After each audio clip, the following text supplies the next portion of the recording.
Now joining us live from Sydney, Mr. Tim Anderson, Director of the Centre for Counter-Hegemonic Studies. I'd like to thank you very much for joining us, Mr. Anderson. I do want to start off, as we just heard in this report, according to the UN, given the scale of destruction reported, what are the primary challenges that the humanitarian organizations will face in the reconstruction of Gaza? And we do have to ask, will the Israeli regime even allow the reconstruction?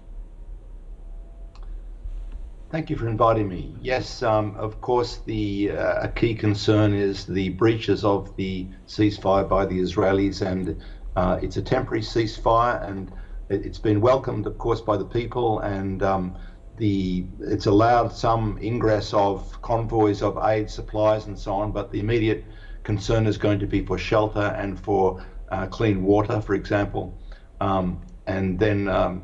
That's a huge logistic effort, basically. But I've seen in situations like this that it is possible to start rebuilding shelter in some forms in some of the buildings that aren't completely collapsed. But it's going to be a huge logistic exercise, and the Israelis undermining the security is going to be the other key challenge. Well, do we actually have, does the UN, do these humanitarian organizations actually have the ability to reconstruct this amount of destruction? And what other countries can we expect to assist in the reconstruction or the rebuilding of Gaza? This is heavily politicized because the Israelis control it. They won't like the Islamic Republic of Iran, for example, getting directly involved. So there are limitations that the Israeli occupation is going to impose on that. They've already, of course, blocked aid many times into the strip there.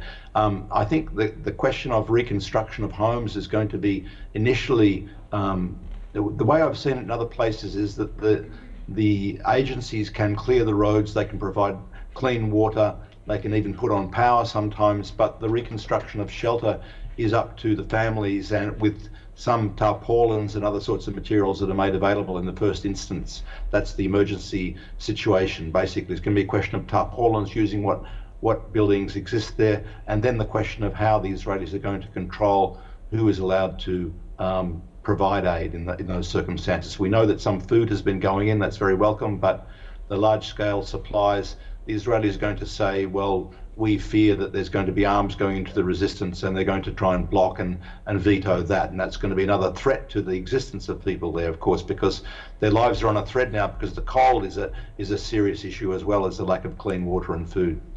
Yes, Mr. Anderson, you did speak about the clean water, the food, the shelters. What about the health, the hospitals, the health centers, and of course the education? As we did see, the Gaza ministry said that the 90% of schools and higher education facilities have been partly or completely destroyed. Is it the job on the humanitarian humanitarian organizations to also assist? Because as we do know, hospitals, education definitely need a higher amount of financial aid, do they not?